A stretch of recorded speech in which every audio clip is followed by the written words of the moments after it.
Don River Dash. So you've got 2 days of racing. You've got 3 laps on each day, and each lap is about 50 Ks. So doing roughly about 300 Ks over 2 days.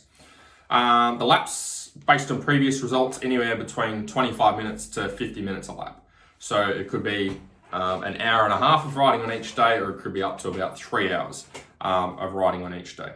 So what I'm going to do in this video is just give you some insights into what I recommend for our riders to focus on. 3 things that I recommend they focus on leading up to the event, and 3 things that I recommend that they focus on while they're at the event. For those of you that are new to the channel, my name is Andrew Hammer. I struggled with riding and racing fitness for about 14 years of racing. So hopefully this allows you to enjoy the Don River Dash a little bit more. So leading up to the event, first thing is you're going to have strong legs.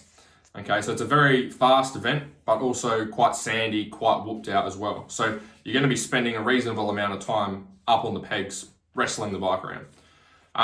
So you need to get your legs strong. Okay, best way to be able to get your legs strong, or what we use for our guys, is we use weight training. We use things like back squats with the barbell. We use things like deadlifts with the barbell. So if we can get our guys stronger with those particular movements, we know they have a high level of crossover over to the bike. So if we can get them stronger, it's going to make the bike feel lighter. We can make the bike feel lighter. They're going to use a lot less energy when they go and ride. Remembering that your bike might be weighing about 100 kilos, and then you've got your body weight on top of that. So if you're weighing 80 kilos, that's a total of 180 kilos that you need to be able to wrestle around for an hour and a half to 3 hours, okay, depending on how quick you are. So there's no amount of cycling, no amount of running, no amount of swimming, no amount of body weight squats you can do to build the strength that you're going to need to be on the pegs, okay, for that long, and really wrestling the bike around.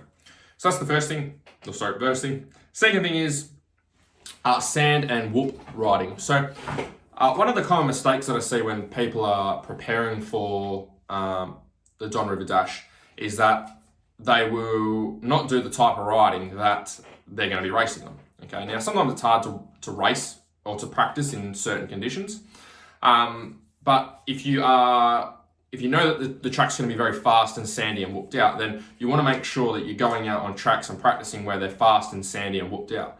If you're going and doing a whole heap of hard enduro stuff or doing a lot of slow single trail stuff, it's not going to have the best crossover for you over to the Don River Dash. So make the effort to go and find tracks, even if it's only a handful of times. If you have to drive a little bit more, make the effort to go and find some tracks that are going to just get you used to what the race is going to feel like. So that way when you get out there, it's not a surprise for you. You know what to expect. Third thing is your lower back. So anytime you've got a track, it's like Fink, even like Hatta, no different for Don River Dash. Like anytime you've got a track where you're spending a lot of time standing up in the attack position, wrestling the bike, your lower back is going to take a beating. So yes, your weight training and strength training is definitely going to help with that.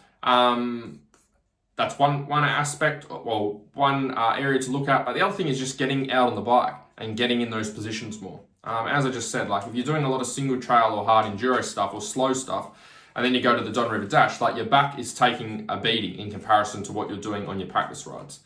And some of it, there's nothing you can do in your training, okay? It's not about doing a whole heap of back exercises, although they can help. At the end of the day, you just need to get out of the bike for two or 3 hours and put yourself in that position. There's really not much of a way around that. What can you do at the track? Or what do I get our guys to focus on while they're actually at the race? So first thing is warming up before the race. So you're going out there, you're going to be wrestling this, 180 kilos around, bike and rider weight. And still I see a lot of riders that just get out there and just go right. And they don't do any warm up or preparation.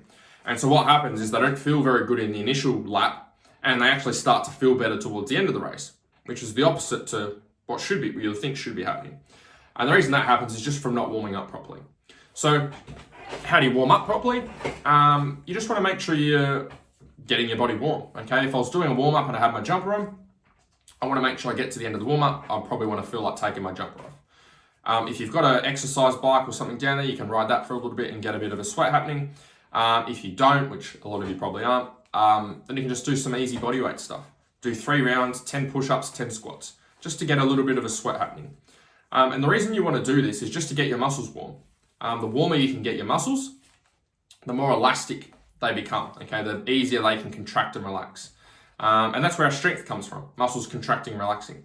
So if your muscles aren't warm, it means they're very stiff, means they don't contract and relax very well. That's why you feel very stiff and rigid and not very strong on the bike. So warm up. Second thing at the track is carbohydrates. This is a big one because the event is quite physically demanding. You want to make sure you've got your major fuel source in your body, which is your carbs. So how do you do that? Roughly 3 to 4 hours before you go and race, have some protein, could be some bacon, could be a steak, and you want to have some complex carbs. So things like sweet potatoes, brown rice, quinoa, that's what you want to be getting in roughly 4 hours before you start the race.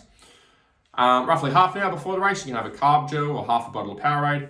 And then as you're going through the race, you want to have roughly 45 grams of carbs. So if you're stopping each lap, you can have a carb gel.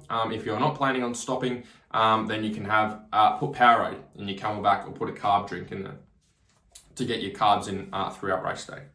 But very important to get your carbs in because you're going to be smashing through your carbs. And as soon as you start to smash through your carbs and you've got nothing left, you're just going to hit the wall, you're going to feel lightheaded, you're going to go into survival mode out there rather than attacking mode, you're going to feel dehydrated, you're not going to feel very good at all.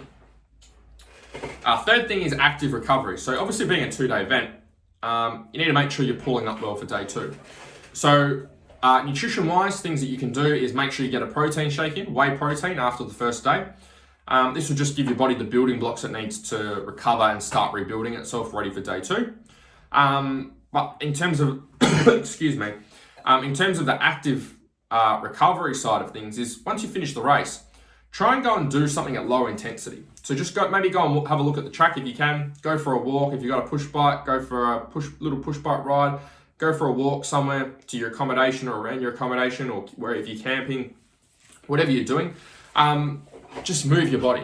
And the reason that this is important is because when you're tearing your body apart, okay, or operating at high intensity like you are on the bike for 2 or 3 hours, you're causing damage to your body. When you cause damage to your body and muscles, it releases toxins into what's called your lymphatic system, okay? And there's no way around that. So if you're riding hard and you're stressing your body, these toxins are being released. And what we want to do is we want to get rid of these toxins so that you can start to feel better and move better. And the way that you get rid of those toxins is through movement, okay? You have to be moving your body for this lymphatic system to be working, to get rid of all those toxins and push all the good stuff back in. And what I find for a lot of riders is they'll do the opposite. Is they'll get to the end of a ride day or a race day and they'll do nothing. They'll go, I'm resting, I'm recovering, and do nothing. But that doesn't actually make you feel better. You feel worse. You feel more stiff and more rigid. And that's because those toxins are continually building up and they're not being flushed out. So just simply move your body, okay? Go for a walk for 15 minutes, half an hour after the race. Jump on an exercise bike for a little bit. Just do something to move your body and get that lymphatic system working. And what you'll find is you'll feel a lot better after doing that, number 1. And number 2, you're going to feel a lot better going into day 2 of racing.